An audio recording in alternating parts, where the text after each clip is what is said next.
Madame, Monsieur, bonsoir. Très heureuse de vous retrouver. Voici les titres de l'actualité de ce dimanche 30 novembre.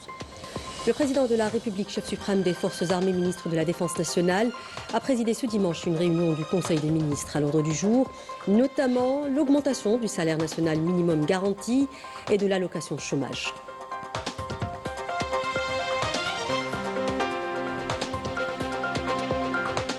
Et dans un tweet, le président de la République a félicité l'équipe d'étudiants de l'École nationale supérieure de mathématiques pour avoir remporté la première place aux Olympiades de mathématiques à Moscou.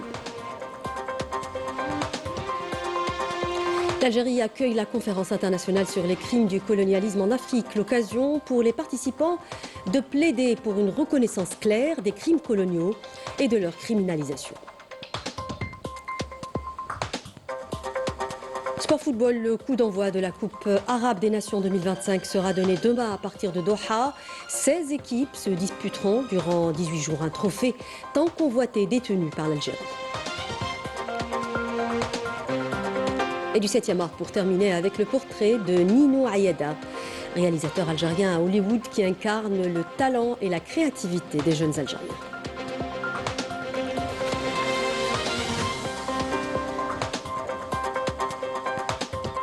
Bienvenue à tous, très heureuse de vous retrouver. Je vous disais à l'instant, le président de la République, Abdelmajid Tebboune, chef suprême des Forces armées, ministre de la Défense nationale, a présidé ce dimanche une réunion du Conseil des ministres.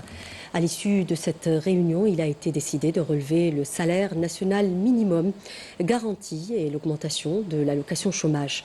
Il a également été décidé d'examiner lors de la prochaine réunion du Conseil les propositions relatives à la revalorisation des pensions et des allocations touchées par les retraités. Le président de la République a par ailleurs ordonné au ministre du Travail, de l'Emploi et de la Sécurité sociale d'engager une révision des mécanismes et des conditions d'octroi de l'allocation chômage, laquelle devra être versée pour une durée d'1 an avec la possibilité de l'étendre à 2 ans selon les conditions fixées par la réglementation.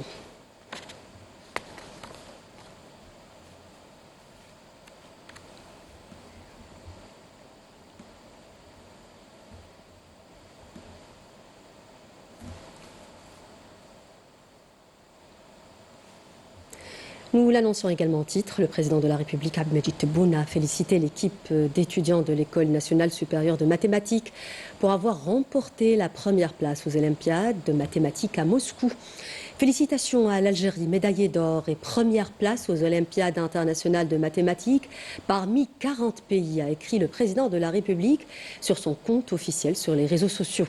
En ajoutant toutes nos félicitations aux représentants algériens, Ben Mellouka Mohamed Amir, Ait Hamdouche Haytham, Boufjran Abd Nasser et Hamadi Abdellila, membres de l'équipe des étudiants de l'École nationale supérieure de mathématiques pour cette performance exceptionnelle dans la capitale russe Moscou.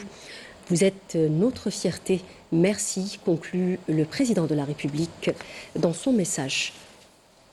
Et je vous propose d'écouter les lauréats. Je suis l'étudiant Ben Mellouka Mohamed Amir. Grâce à Dieu, j'ai remporté la médaille d'or aux Olympiades des mathématiques Rudn à Moscou. Je dédie cette victoire à tout le peuple algérien. Je suis Ait Hamdouche Haytham, de l'École supérieure des maths, l'un des membres de l'équipe algérienne ayant participé aux Olympiades de Rudn. Grâce à Dieu, j'ai obtenu la médaille d'argent. Cette réussite traduit les efforts que nous avons fournis. J'offre ma victoire à mon école et tout le peuple algérien. Je suis Boufjran Abd Nasser, étudiant à l'École supérieure des mathématiques. J'ai remporté la médaille d'argent à ces Olympiades.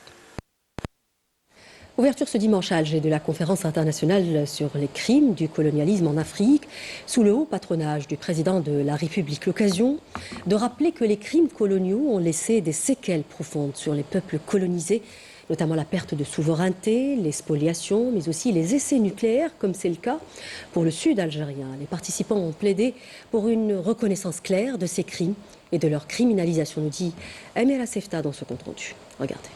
L'Afrique réclame la reconnaissance officielle et explicite des crimes commis contre ces peuples durant la période coloniale. 2 jours durant, experts et historiens se penchent sur cette question, longtemps restée en suspens. Une conférence naturellement organisée et arbitrée par l'Algérie qui garde de la colonisation française, une expérience amère. marquée par l'injustice, la dépossession et les profondes blessures, encore bien vivaces, dans la mémoire collective. L'Algérie accueille cette conférence pour rappeler que les crimes coloniaux ont laissé des séquelles profondes sur nos peuples. Perte de souveraineté, spoliation, destruction et jusqu'aux essais nucléaires dans notre sud. Nous plaidons pour une reconnaissance claire de ces crimes. Leur criminalisation internationale est un véritable processus de réparation. La décolonisation doit être achevée partout où elle reste incomplète. Au programme de la conférence, harmonisation de la définition des crimes coloniaux, établissement d'une méthode d'évaluation des préjudices et accélération de la restitution des archives et des preuves spoliées. Le colonialisme a tenté délibérément de dissoudre nos repères culturels et avec eux notre confiance en nous-mêmes. Aujourd'hui encore, cette dénaturation identitaire freine notre développement, nourrit les crises politiques et façonne nos mentalités. Nous doutons de nos propres savoirs, de nos propres innovations, cherchant constamment une validation extérieure. C'est l'héritage douloureux du colonialisme dont nous devons absolument nous défaire. Car les séquelles du colonialisme sont multiples. Traumatisme intergénérationnel, spoliation des richesses, destruction du patrimoine et impacts environnementaux, comme ceux des essais nucléaires dans le sud algérien. Nous n'avons pas bien étudié notre histoire et quand les gens veulent magnifier la colonisation, il faudrait qu'on arrive à leur montrer les atrocités qui ont été commises pour que les gens sachent le véritable visage hideux de la colonisation. Et donc en Algérie, vous en avez beaucoup de crimes, chez les Bamileke, en Afrique du Sud, chez les Nama et les Herero, un peu partout. Et donc une des propositions que je vais faire ici, c'est qu'il faudrait qu'il y ait un bréviaire ou bien manuel des crimes coloniaux. Tout comme la criminalisation par la communauté internationale de l'esclavage et des pratiques assimilées, ainsi que de la ségrégation raciale, les participants appellent à une criminalisation juridique internationale du colonialisme sans équivoque ni ambiguïté. Un premier pas nécessaire pour entamer un véritable processus de guérison et préparer la voie au traitement des séquelles de cette période sombre de l'histoire des peuples africains, dont ils continuent encore de payer un lourd tribut du fait de l'exclusion, de la marginalisation et du sous-développement subi. Et en marge des travaux de la conférence internationale sur la criminalisation du colonialisme en Afrique, le ministre d'État, ministre des Affaires étrangères de la Communauté nationale à l'étranger et des Affaires africaines, Ahmed Attaf, a reçu le ministre des Affaires étrangères et de la coopération internationale de la République du Rwanda, Olivier Jean-Patrick. À cette occasion, les deux ministres se sont félicités de la dynamique active que connaissent les relations bilatérales dans le cadre de la mise en œuvre des relations de la visite effectuée, des résultats plutôt de la visite effectuée par le président Paul Kagame en Algérie en juin dernier à l'invitation de son frère, le président de la République, Abdelmadjid Tebboune. Les deux parties ont également examiné, dans le cadre de la concertation et de la coordination, les principales questions inscrites à l'ordre du jour de la conférence internationale sur les crimes coloniaux en Afrique, ainsi que celles qui seront débattues lors de la 12e session du séminaire de haut niveau sur la paix et la sécurité en Afrique, processus d'Oran prévu lundi 1er décembre. Et dans le cadre de la consolidation des relations de coopération militaire algéro-chinoise, le général de corps d'armée Mostafa Smaili, commandant des forces terrestres, a reçu en audience aujourd'hui Dong Guangli, ambassadeur de la République populaire de Chine en Algérie, au niveau du siège du commandement des forces terrestres, accompagné de l'attaché de défense auprès de l'ambassade de Chine en Algérie. Cette rencontre a été axée sur l'échange de points de vue sur les questions d'intérêt commun, notamment la consolidation des relations et des liens de coopération dans les domaines militaires des deux pays. La rencontre a pris fin par la signature du livre d'or du commandement des forces terrestres et l'échange de présence symbolique entre les deux parties.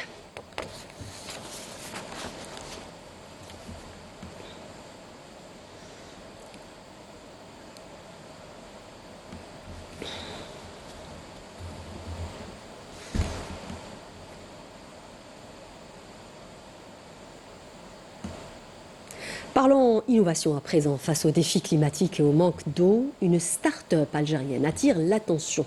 Qarib, un groupe de jeunes ingénieurs y ont créé des capteurs capables d'aider les agriculteurs à comprendre leur sol et à optimiser leur production.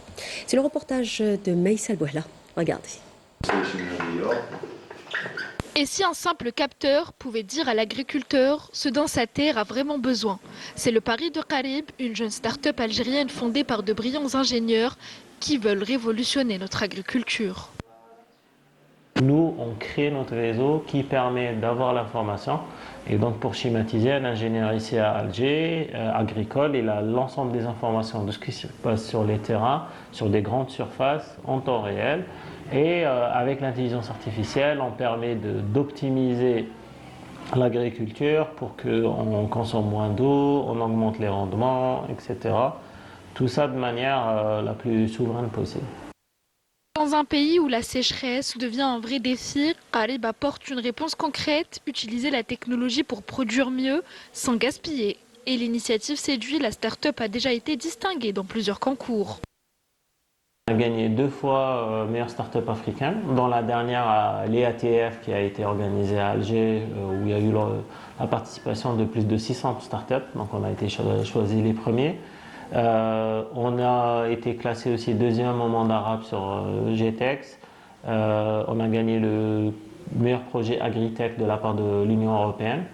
Donc on est très confiant par rapport à ce qu'on est en train de faire. La start-up elle est en train de grandir. On a des clients à l'international qui nous font confiance, des multinationales qui nous font confiance. Et donc notre objectif, Inch'Allah, c'est de continuer à grandir et d'être un champion aussi ici en Algérie et Inch'Allah l'une des premières licornes africaines. Cette start-up représente aujourd'hui cette nouvelle génération d'innovateurs algériens qui veulent moderniser l'agriculture sans la dénaturer, en proposant des solutions accessibles et adaptées aux réalités du pays. Donc ça s'applique sur plusieurs types de cultures. Ça peut être donc luzerne, blé, arboriculture, culture maraîchère, etc. Donc l'objectif concrètement, donc, c'est de faciliter les activités agricoles aux agriculteurs. Donc avoir donc, des données ou avoir un contrôle à distance. Donc ils peuvent prendre des décisions rapidement. Donc une fois ils ont les données, ils peuvent prendre des décisions sur le terrain. Et ça aide à économiser de l'eau, économiser de l'énergie, économiser des coûts. Et surtout, la chose la plus importante, c'est d'augmenter les rendements. Augmenter les rendements en quantité et en qualité. Qarib est une preuve de plus que la jeunesse algérienne peut innover, créer et apporter des solutions adaptées aux réalités du terrain. Et dans ce même contexte, la délégation algérienne de Start-Up poursuit son voyage à Tokyo, au Japon. Une étape qui leur permet de tisser des liens avec leurs homologues étrangers, de favoriser les échanges et de renforcer leur écosystème entrepreneurial. À cette occasion, les directeurs d'incubateurs algériens ont présenté plusieurs projets stratégiques et mis en avant les opportunités offertes par les marchés algériens et africains. C'est un papier signé Amira Medahi et Sami Dakhli. Regardez. Au ministère des Affaires étrangères à Tokyo, les membres de la délégation des directeurs d'incubateurs algériens ont été reçus par le vice-ministre des Affaires étrangères japonais. Cette rencontre a permis à la délégation de présenter ses projets dans des domaines stratégiques ainsi que les opportunités offertes par les marchés algériens et africains dans le domaine de l'entrepreneuriat. Nous avons eu l'opportunité d'échanger sur leur écosystème et ses complémentarités avec le nôtre, ainsi que les ponts que nous pouvons ériger, notamment dans le domaine de la bourse et les relations entre les entreprises algériennes et japonaises. Il y a un riche programme d'accompagnement et de mentorat de nature à permettre aux entreprises algériennes d'investir au Japon et aux Japonais de venir en Algérie.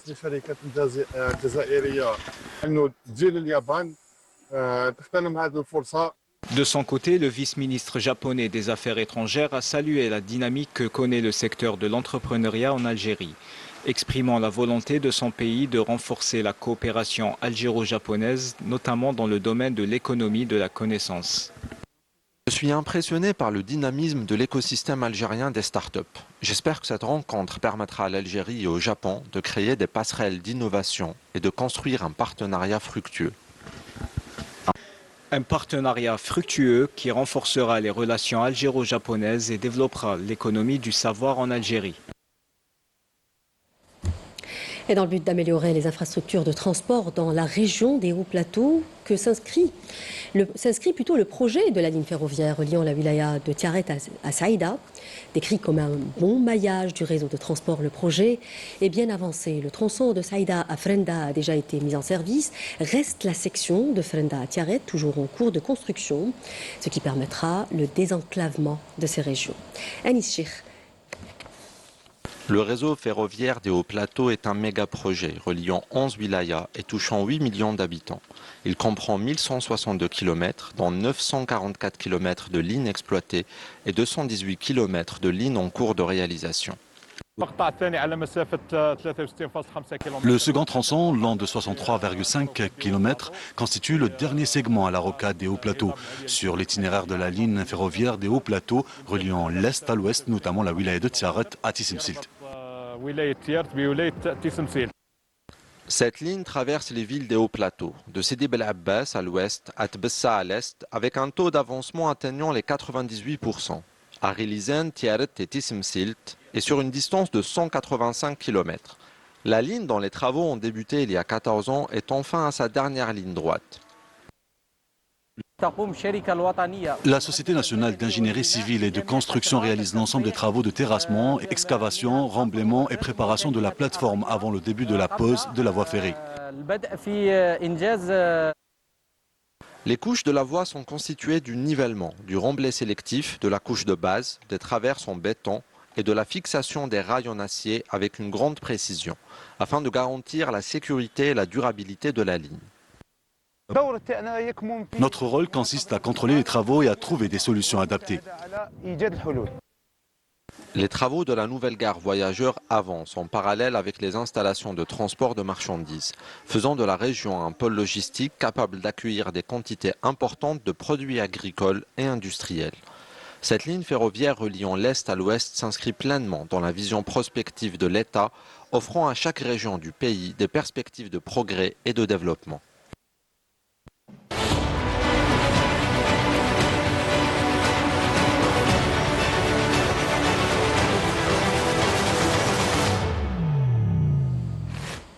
À l'étranger, le Maroc épinglé par un nouveau scandale. Le match entre le club égyptien Al-Ahli et son homologue marocain a tourné au chaos, des débordements dans les tribunes ont visé les joueurs, mettant à mal les affirmations officielles sur la capacité des stades marocains à accueillir en toute sécurité des manifestations sportives internationales. Mais c'est le Bouhla. Regardez. Scandale, violence, agression et une quête de victoire à tout prix quitte à mettre en danger la sécurité des joueurs. Voilà ce qui a dominé le match du club égyptien Al-Ahli venu en invité non désiré chez le club marocain l'AS FAR. Une rencontre où ni l'accueil ni le respect des règles du jeu n'ont été au rendez-vous, avec un arbitrage outrageusement partial, comme c'est trop souvent le cas pour les équipes visiteuses. Et des agissements orchestrés par le système du Marzen. La situation est indéniablement honteuse. Les médias internationaux s'en sont fait l'écho, s'interrogeant sur la tenue de la prochaine Coupe d'Afrique des Nations et sur les risques d'organiser un tel événement dans un contexte où la violence dans les stades marocains semble inéluctable.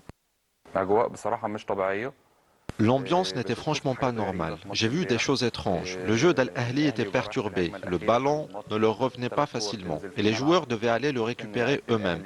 Il y avait beaucoup de tension.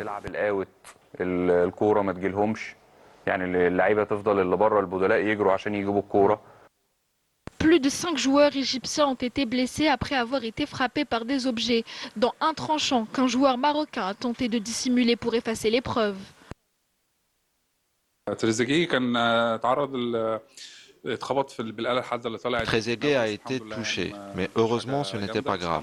Nous avons pris en charge sa blessure rapidement. Yassine Maraï a eu quelques contusions sur le tibia et Fares Ibrahim a reçu un coup à l'œil lors du match. Ce match de la Ligue des champions africaine a constitué un véritable danger pour la vie des joueurs et un échec total de l'organisation et de la mise en place d'un environnement sportif respectueux par les autorités marocaines. D'autant plus que certaines fédérations nationales craignent l'absence de sécurité à l'intérieur et autour des stades, alors que les prochaines compétitions continentales seraient encore plus importantes et que la moindre faille pourrait tourner au désastre. Sahara occidentale, clôture des travaux du 11e congrès de l'Union de la jeunesse de Saqiya al-Hamra et Oued al-Dahab, qui a vu la participation d'invités provenant de plusieurs pays étrangers. Ce congrès a réuni plus de 400 délégués sahraouis, y compris une délégation venue des territoires occupés par le Maroc. La rencontre a permis de rappeler le contexte régional et international caractérisé par des changements profonds et par l'intensification du conflit avec l'ennemi depuis la rupture du cessez-le-feu le 13 novembre 2020, ce qui exige, selon les participants, de la jeunesse de rechercher des mécanismes permettant de s'adapter à cette phase à travers le rôle qui lui incombe dans la bataille de libération et de l'édification sous la direction du Front Polisario. Je vous invite à écouter cette déclaration. Nous prenons note des efforts déployés durant la période écoulée entre les deux congrès et saluons le niveau des relations qui lient l'Union de la jeunesse et de nombreuses organisations de jeunesse à travers le monde, ainsi que le niveau de solidarité exprimé par la présence étrangère appréciable à ce congrès. En plus du travail fait à l'extérieur, un travail nécessaire, requis et apprécié. Nous réaffirmons que la priorité doit être accordée à l'édification de l'être humain et à la formation des cadres, et que la présence de notre jeunesse sur le terrain doit demeurer une priorité essentielle.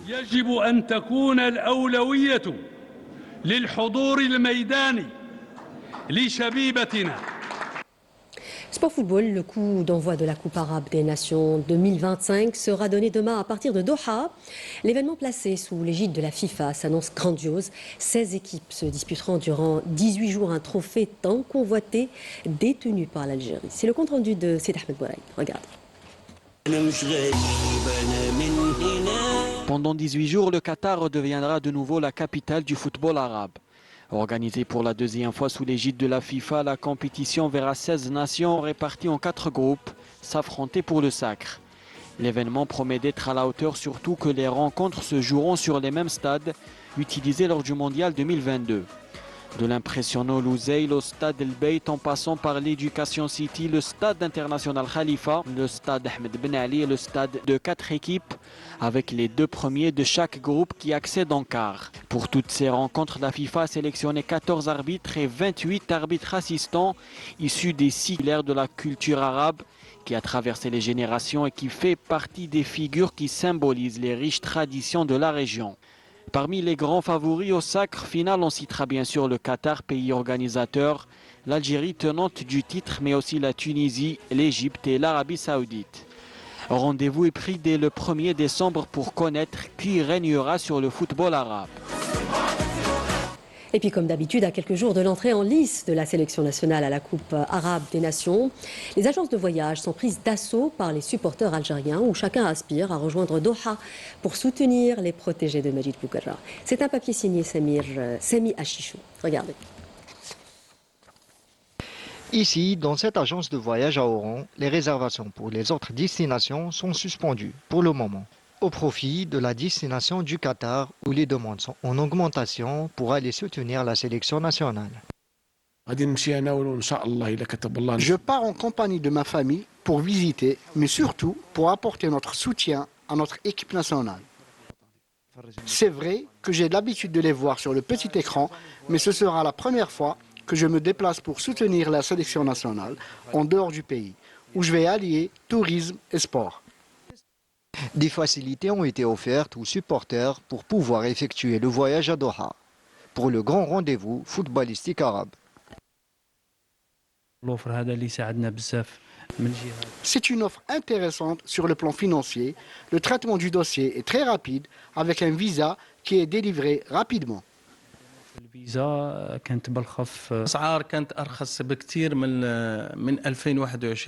Les prix sont à la portée du supporter par rapport à la dernière édition où le visa était à 70 000 dinars, alors que cette année, il est à 10 000 dinars. En plus, le traitement ne prend que 2 jours.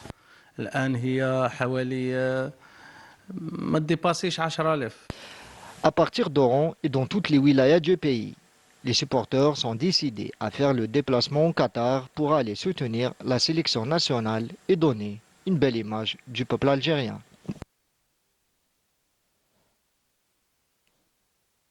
Et du 7e art pour terminer avec le portrait de Nino Ayadet, un réalisateur algérien à Hollywood récompensé par plus d'une dizaine de prix internationaux. Il incarne le talent et la créativité des jeunes Algériens avec une passion inépuisable pour la création cinématographique. Voyons ça avec Anis Chir. Regardez. De l'Algérie aux États-Unis, la success story du réalisateur algérien Nino Ayadet a de quoi inspirer toute une génération.